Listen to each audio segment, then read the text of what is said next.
मैं वो बातें नहीं बताऊंगा, क्यों तो वो गुदात बहुत लंबी है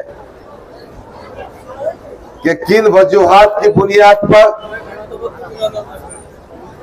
जिस पार्टी में मैं 10 साल था, मैंने असदुद्दीन अवैसी के कांधे से कांधा लगाकर इम्तियाज जलील के साथ काम करके पार्टी को आगे बढ़ाया था। उस पार्टी ने मेरा क्या हाल किया।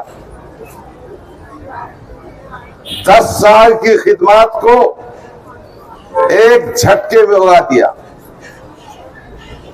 मैं अब तक समझ रहा था कि इम्तियाज जलील की कारस्तानी है।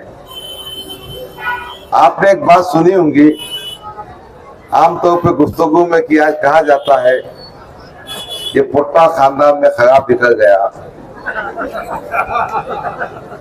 पुट्टा पिका ना पिका निकल गया, पुट्टा आउट हो गया। मगर जब मोहतरम असदुद्दीन अवैसी साहब ने कहा कि मैं बाप हूं, अगर तुम बेटे को कुछ कहेंगे तो मुझे कहे जैसा होगा। अब मैंने क्या कहना, पुट्टे को कहने का या पुट्टे के बाप को कहने का।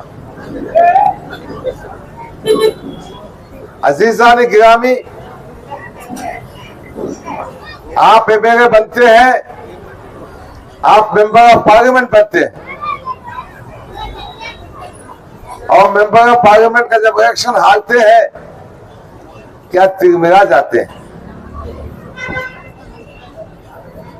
2019 में इम्तियाज जलील, तू जो एमएलए बना था ना, रफ़ा खादरी की मेहनत थी।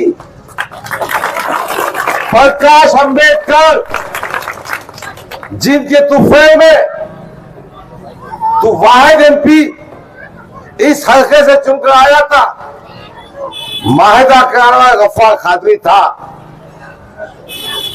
क्या मस्ती, क्या तकब्बुर, सुबह में आमदार, शाम में खासदार। अबे समझ के रहना था तूने बात। ये गयूर मुसलमान, ये बुजुर्ग, ये मसाजिद के आइम्मा, ये मौजनीन, हमारी माँ बहनों की दुआएं थी, और साथ में हमने सोशल इंजीनियरिंग की थी।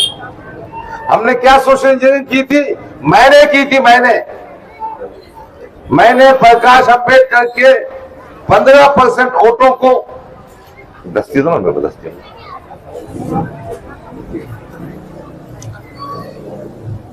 15% वोटों को मुसलमानों के 22% वोट से जोड़ दिया था। तो दलित का वोट और मुसलमान का वोट मिलाकर 37% हो गया। इसलिए 4000 से चुन के आया था। ये समझ रहा था इसकी सूरत देख के वोट मिल गए, इसके गॉगल लगाने पे वोट मिल गए। गलत बात है। मुसलमानों को ये समझना चाहिए कि अगर हम अपनी ताकत पर चुनकर आ सकते हैं तो कॉर्पोरेशन के वार्डों में आ सकते हैं, जन असेंबली के हलकों में आ सकते हैं, मगर पार्लियामेंट में बहुत मुश्किल है। लक्षद्वीप है 100% मुसलमान, मगरबी बंगाल में मदनापुर के है 100% मुसलमान, वायनाड है, कश्मीर के कुछ हल्के हैं, मगर महाराष्ट्र में कोई भी पार्लियामेंट के हल्के में हाईएस्ट मुसलमान जो है साउथ नॉर्थ सेंट्रल बॉम्बे में 28%। अच्छा, जब ये एमपी चुन के आ गया ना, जिसने जो पहला काम किया, वंचित बहुजन आघाड़ी जिसकी मदद से चुन के आया था, उसका इत्तेहाद तोड़ दिया। और उसके पीछे मकसद क्या था? इसके पीछे मकसद ये था कि कोई भी शख्स महाराष्ट्र में आमदार चुनकर ना आए। मालेगांव से मुस्लिम की आबादी 90% है। कोई भी चुन के आया तो मुसलमान चुन के आएगा। जो फारूक शाह धुरिया से चुन के आए, वोटों की डिवीजन पे चुन के आए। अगर वंचित बहुजन आघाड़ी 2019 के बाद, 2019 के पार्लियामेंट के इंतखाब के बाद अपने साथ रहती तो इंशाअल्लाह उस वक्त 15 से 20 एमएलए चुनकर आते। अब मैं तो कहता हूं, अब बाबा के तहत इस स्टेज से गफ्फार कादरी चुनकर भी आया होता और हुकूमत की कुंजी अपने पास रहती। मगर इम्तियाज जलील चाहता है, वो देश आना चाहता है, उसके सिवा कोई शाना ना रहे। अब देखो ना, 2014 में वो असेंबली का इंतखाब सेंटर से लगा था। अभी 2014 में मेरे को भी 60,000 वोट मिले थे, 60,000 वोट उसको भी मिले थे। वहां डिवीजन दबा के हुआ, उन्हें 20,000 से चुन के आया। अपने पास डिवीजन नहीं हुआ, अपन 3,000 से हार गए। तो मैंने 2014 से 2019 तक ये कोशिश की कि अपन दलितों को जोड़ेंगे, वंचित बहुजन आघाड़ी को साथ में आएंगे। जब ये इतिहाद टूट गया तो आपको याद होगा कि इस असेंबली हल्के में हमने तकरीबन 200 वोटर्स रजिस्ट्रेशन के कैंप किए और आज अल्हम्दुलिल्लाह 1,46,000 मुस्लिम वोटर इस मशरकी हल्के असेंबली में है। बीज हमने बोला, पानी हमने देना, फसल आना और फल खाने के वास्ते इम्तियाज जलील आ जाना, बाप की जागीर है उसके।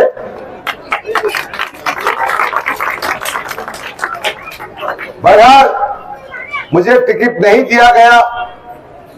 मैं एक सियासी मैदान में काम करता हूं।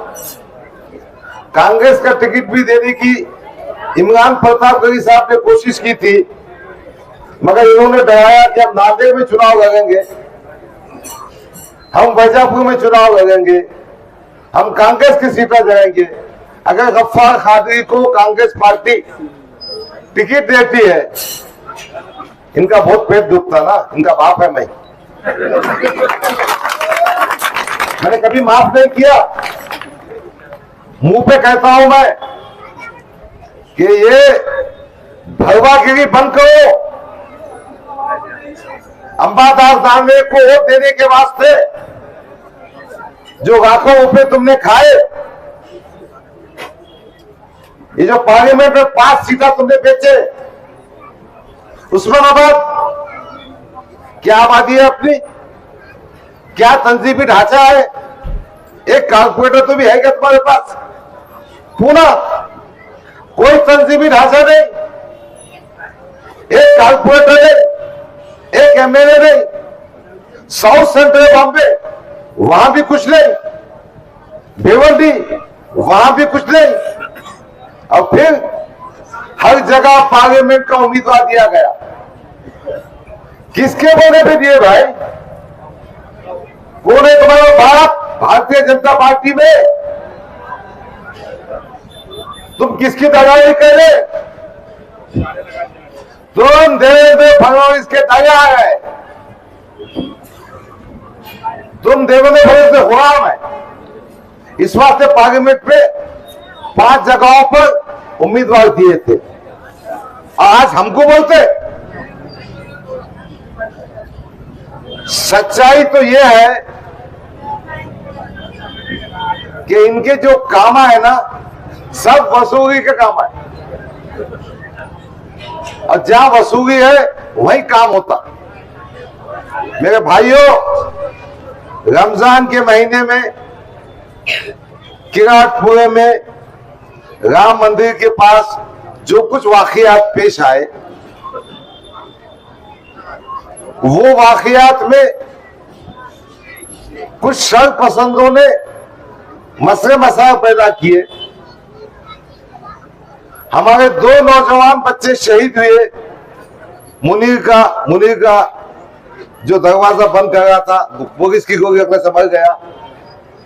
वो अस्कर नाम का बच्चा, उसका बेटा 22 साल का शहीद हो गया। क्या झकमगा इन्होंने, कहां सो गया था। अगर कोई बेगुनाह पुलिस की गोली से मरता है तो उसको तकरीबन 25 लाख का मुआवजा मिलता है, उसके कोई वारिस को नौकरी मिलती है। अबे तू तो खासदार था ना,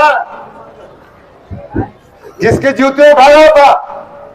और अस्कर बच्चा गली नंबर ये अल्तमश में रहता है, अनस मस्जिद के पास, उससे पूछो क्या केस बना है उसका केस ये बना है कि पत्थर लगने से जख्मी होकर मरा, जबकि वो आंसू गैस उसका गोला फटने से मरा। वो बेचारा अदालती जंग लड़ रहा है और आज ना उसको पूछता ना इसको पहुंचता। शागिर्द में दंगा हुआ, एक नौजवान बेटा हारिस 18 साल का 17 साल का नौजवान शहीद हो गया। ये खासदार का झकमागा था। बहरहाल मुझे यह भी कहना है कि महाराष्ट्र के मुख्तलिफ मुकामात पर जहां कहीं दंगा फसाद हुआ, खासदार ने कोई नुमाइंदगी नहीं की। बगैर जान दो, उसकी बातें सुनाने की जरूरत नहीं है। मैं ये कहने के लिए आपके सामने आया है कि ये आमदार की जो पोस्ट है, आमदार का जो रुतबा है, उसका जो हैसियत है, वो शानपना करने के वास्ते नहीं है। वो इसके वास्ते नहीं है कि घर का दरवाजा बंद, सामने रास्ते पे अभी जो एमआईएम के कारपोरेटर है ना, वो बेचारे उसके दरवाजे के सामने खड़े रहते। गुलामगिरी, चपरासीगिरी, चमचागिरी, आगे आगे आगे आगे, बहुत ही बेबसी का मामला है। तो इसके वास्ते नहीं, उसके दरवाजे खुले होना चाहिए। और वो पुलिस स्टेशन में जाकर जब कोई मसला उठे तो जाके नुमाइंदगी करना चाहिए। इम्तियाज जलील ने कभी नुमाइंदगी नहीं की। मैं ये कहने के आपके सामने आया हूं कि अल्लाह ने मुझे वो ताकत दी है कि मैं पुलिस की आंखों में आके डाल के बात कर सकता हूं। मैं अदालत के दरवाजों खटखटा सकता हूं आपके खातिर। मैं हुकूमत में नुमाइंदगी करूंगा। अजीजा ने गिरामी, समाजवादी पार्टी से मेरे बनने की जो ख्वाहिश है, जिसके लिए आपके सामने वोटों की भीख मांग रहे हैं, कोई पैसा कमाने का मकसद नहीं। मैंने करीब अबू आसिम साहब के स्टेज से ऐड किया था कि एक एमएलए को तनख्वाह मिलती है 2,60,000, एक साल के होते 32 लाख रुपये, 5 साल के होते 1,60,00,000। मुझे मेरी तनख्वाह नहीं चाहिए, वो तनख्वाह का एक ट्रस्ट बनाकर वो फंड गरीबों की जरूरत के लिए काम लगाया जाए।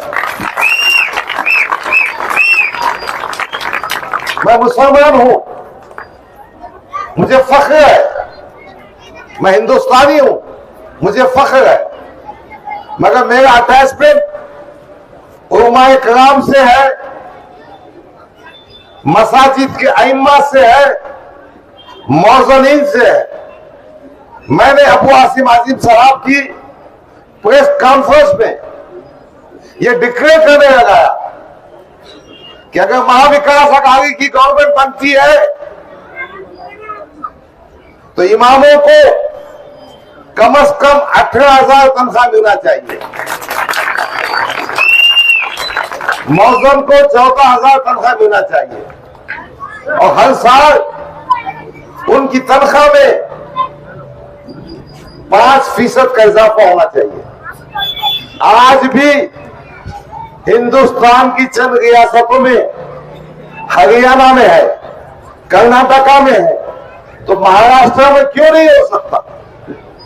हम इस मकसद के लिए मैदान में आए।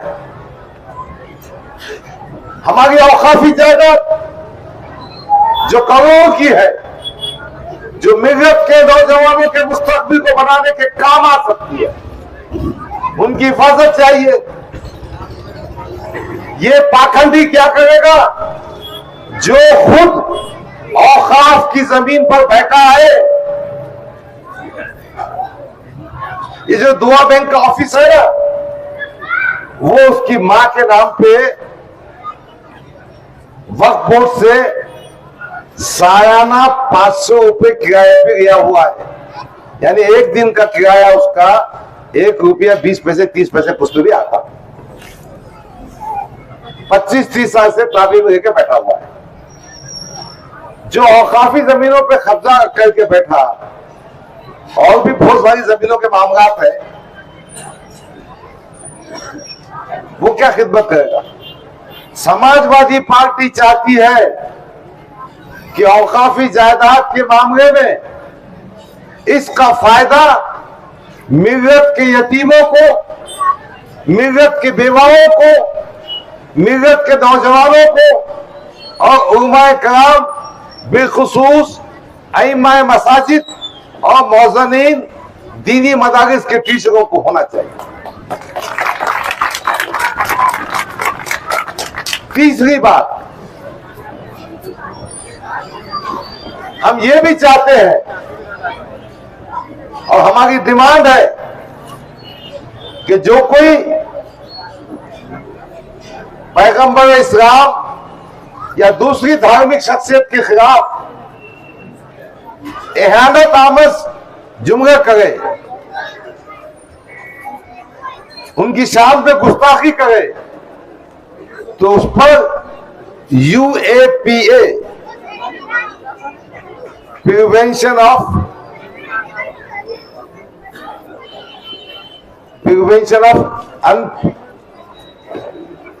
वो ऐसा कानून है, इसमें जमानत नहीं देती, UAPA एक्ट।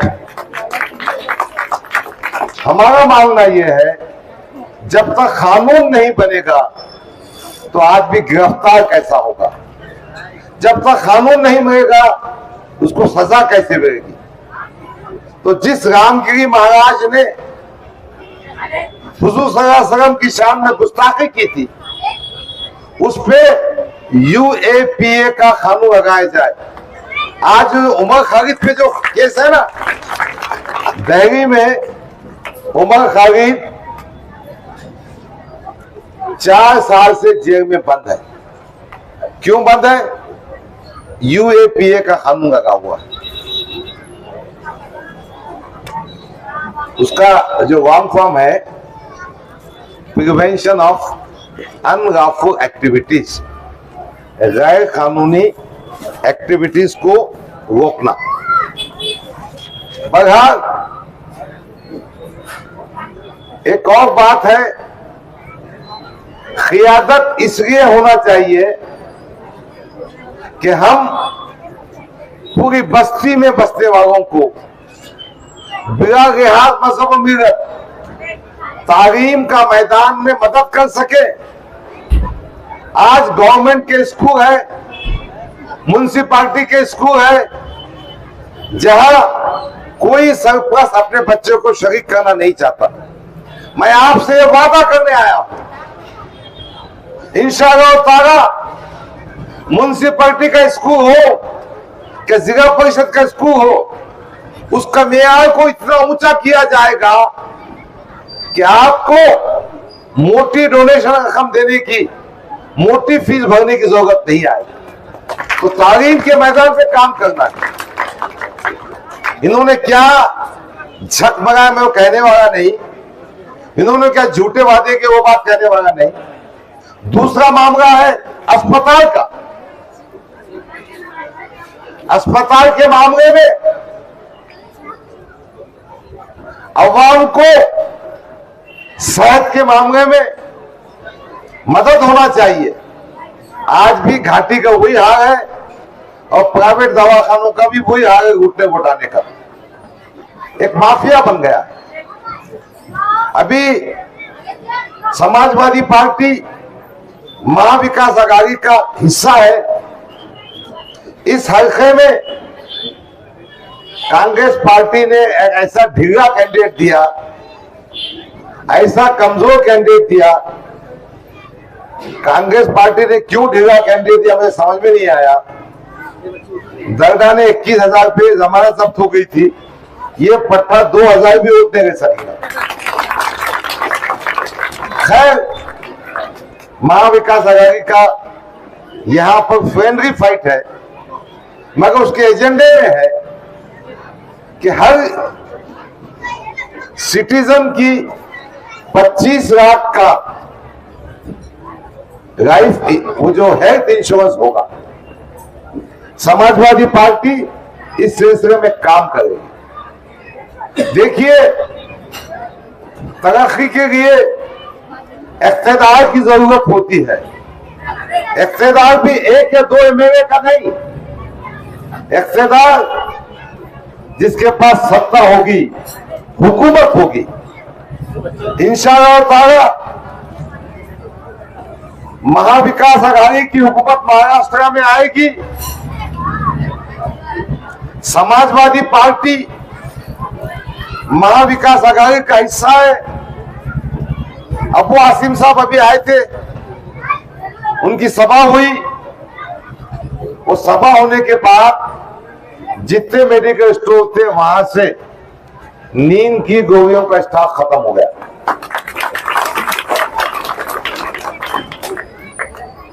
किसी की नींद खत्म हो गई, चैन खत्म हो गया, किसी को पैखाने ज्यादा लग गए, किसी को उल्टियां हो गए, क्या क्या होगा मालूम नहीं।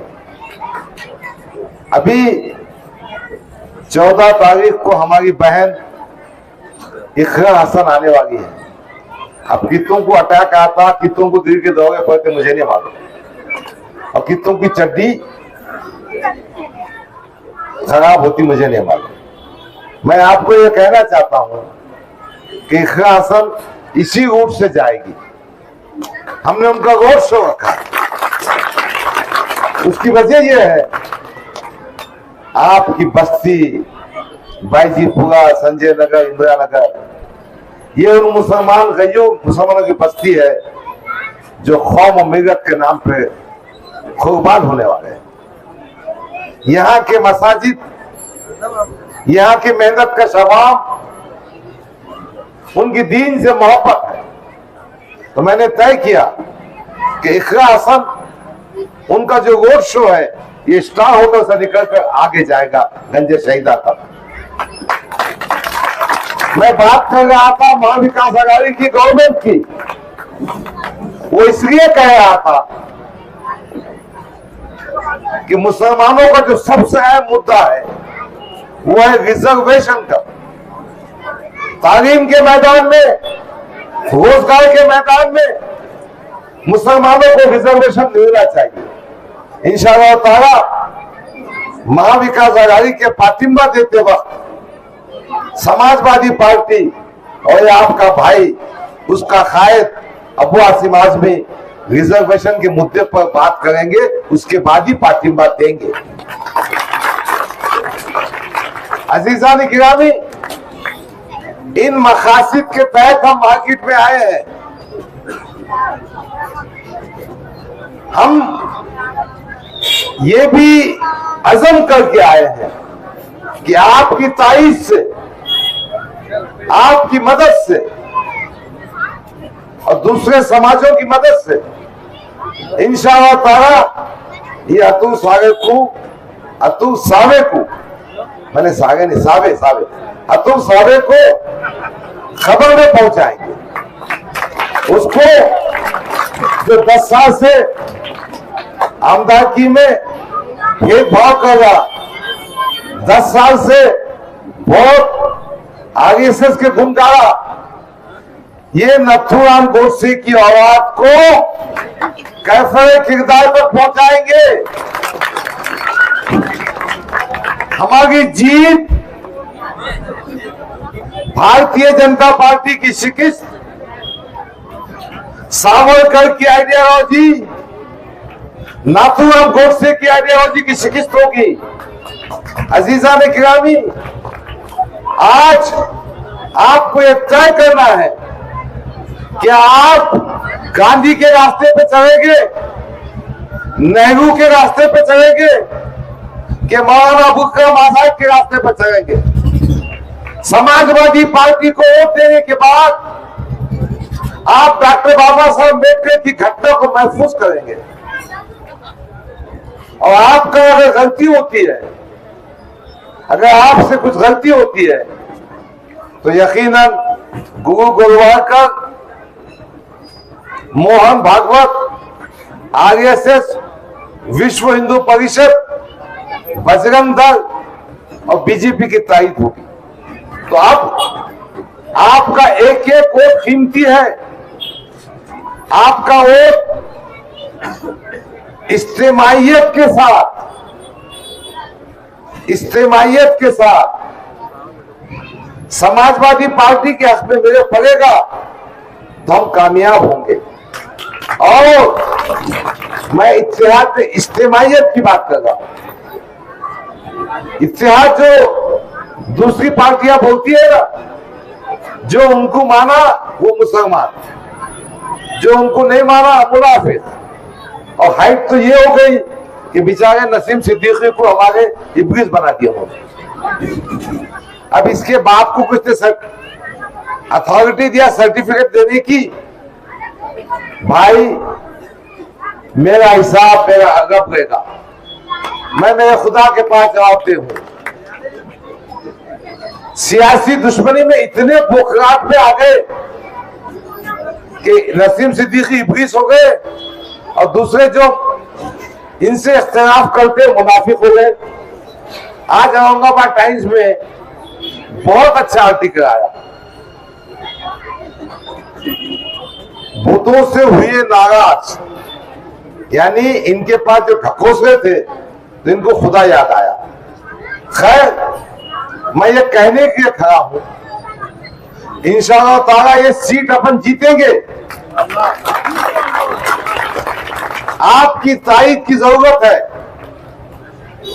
मुझे इस बात का अंदाजा है कि मशरक़ी हल्के का हर बुजुर्ग, हर नौजवान, मेरी मां बहनें ये जानती है कि गफ्फार कादरी की 10 साल की खिदमत को पार्टी ने फरामोश किया और इसके लिए मेरे साथ बहुत ज्यादा हमदर्दी है। मशरक़ी हल्के की आवाम जानती है कि बीजेपी को टक्कर देने की ताकत अगर किसके पास है तो समाजवादी के उम्मीदवार के पास है। और समाजवादी का उम्मीदवार गफ्फार कादरी अतु सर्वे को धूप चटाएगा इंशाअल्लाह। मैं आपके बीच इसलिए आया हूं कि आपको बताऊं क्या हो कि मैं आपके बीच में रहता हूं। मुझे मेरे बच्चे को गंदम तालीम भेजने की जरूरत नहीं है। मुझे दगारी और एजेंटी करने की जरूरत नहीं है। औकाफ के धन्ना सेठों से पैसे कमाने की जरूरत नहीं है। मैं पाखंडी चाहे नहीं करने वाला। आपको मेरा गिरेबान पकड़ने का हक है। मेरे दरवाजे खुले हैं। मैं आपके बीच में था, आपके बीच में हूं और इंशाअल्लाह मरते दम तक रहूंगा। आपका दुख मेरा दुख है। आपका सुख मेरा सुख है। मैं आपको बालकनी में से हाथ नहीं बताऊंगा, मैं नीचे आके आपसे मुसाफा करूंगा। अब बाकी नंगे चाहे जेब बंद है वो बात नहीं करता, मैं सब जानते। बहरहाल जान दीजिए, हम सबको मुत्तहिद होकर भारतीय जनता पार्टी को शिकस्त देना है। अभी मैं मनोज जगोंगे पार्टी से कांटेक्ट में हूं। मराठा समाज के इंशाअल्लाह ताला अपने को ताईद मिलेगी। इस शहर के उलमाए किराम भी बड़े दुखी है, क्यों तो उन्होंने जो तस्वुर कायम किया था मजलिस के कायदीन के बारे में, उनको समझ में आया कि कपड़े पहनने से, चिकनी चोपड़ी बातें करने से आदमी के अंदर की हकीकत नहीं मालूम होती। उन्होंने खुद उनसे मुलाकात करके आई है, उनकी गुदात भी आपके सामने आएगी। बहरहाल आज वक्त आ गया है कि हमको इज्तिमाइयत के साथ, अपने इत्तेफाक के साथ, हमारे इस मशरक़ी हल्के से, जहां पर कुछ दलित भाई भी हमारी तायद कर रहे हैं, मराठा समाज भी तायद कर रहा है, और इंशाअल्लाह ताला अपनी फतह यकीनी है, अतू साहब की शिकस्त होने वाली है। आपने देखा होगा किरातपुरा स्टाफ का जलसा, आपने गंजे शहीदा का भी जलसा देखा होगा, किसकी कितनी ताकत है, कौन कितने पासन में है, आपके समझ में आ गया होगा। एक और बात जो छोटी सी है, अभी मैंने एक व्हाट्सएप पे देखा, मतीन पटेल नाम का शख्स लाड़ेगांव में रहता है, उसकी तारीख और ज्योग्राफी से मैं वाकिफ हूं। इम्तियाज जलील की क्या क्या होता है मुझे नहीं मालूम,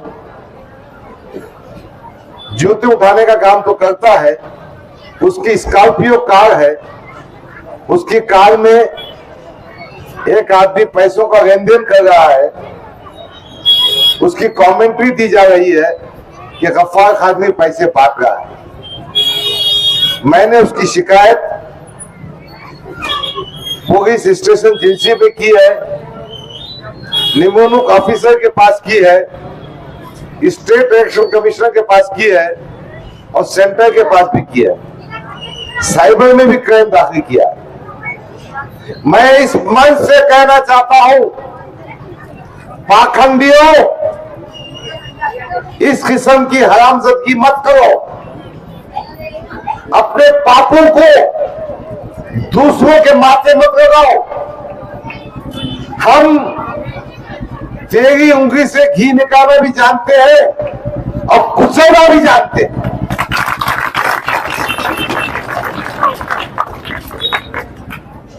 दम है आओ स्टेज पे बात करो, दम है आओ जनता में बात करो, दम है तो पब्लिक में स्टेज सजाओ, बैठो, हमारे फोन कॉल चेक करो, तुम्हारे फोन कॉल चेक करो। बीजेपी के नेताओं से तुमने कितने वक्त बात किए, बीजेपी की क्या हिमायत की है? अरे हम ना बिकते, ना झुकते, ना डरते। डरते सिर्फ अल्लाह से, बिकते हैं मेरे कौम के लिए, मेरी कौम के बीच में। इनके दुख के लिए मैं अपने आप को कुर्बान कर दूंगा, मगर भारतीय जनता पार्टी आरएसएस के वास्ते नहीं। झुकूंगा मेरे बुजुर्ग के सामने, मेरी मां के सामने और मेरे अल्लाह के सामने। बहरहाल इस किस्म की भूखराट में गलत व्हाट्सएप पे और फेसबुक पर वीडियो डालकर बदनाम करने की कोशिश की जा रही है। आप इससे होशियार रहिए, बहकावे मत आइए। इनका बुत टूट गया, इनकी हकीकत समझ में आ गई, इनकी हैसियत समझ में आ गई, इनकी औकात समझ में आ गई। अब ये कहीं के नहीं, न घर के ना घाट के, उसके आगे मैं कुछ नहीं बोलता। बहरहाल हमको अपनी पूरी तवानाई और कोशिशों को इस जानिब लगाना है कि किस तरह से हम भारतीय जनता पार्टी उसके उम्मीदवार अतुल सावे को शिकस्त दे सकते हैं। इसलिए भाइयों, मैं आपसे गुजारिश करता हूं कि 20 तारीख को इंतखाबात है। फजर की नमाज के बाद अल्लाह से दुआ कीजिए, अपने और अपने तमाम अफराद खानदान का वोट इस निशानी साइकिल उस पर बटन दबाइए। ईवीएम मशीन पर साइकिल का निशान 5वें नंबर पर है। यही गुजारिश करने, यही अपील करने मैं आपके बीच आया था, आया हूं, आता रहूंगा। अब मैं बिना ताखीर उन साहब को माइक देता हूं जिनकी तकरीर सुनने का मैं खुद बेचैन हूं। मेरे दोस्त नसीम सिद्दीकी साहब जो दहली से सफर करके आए हैं, दहली के मजलिस इत्तेहाद मुस्लिमीन के अध्यक्ष रह चुके हैं।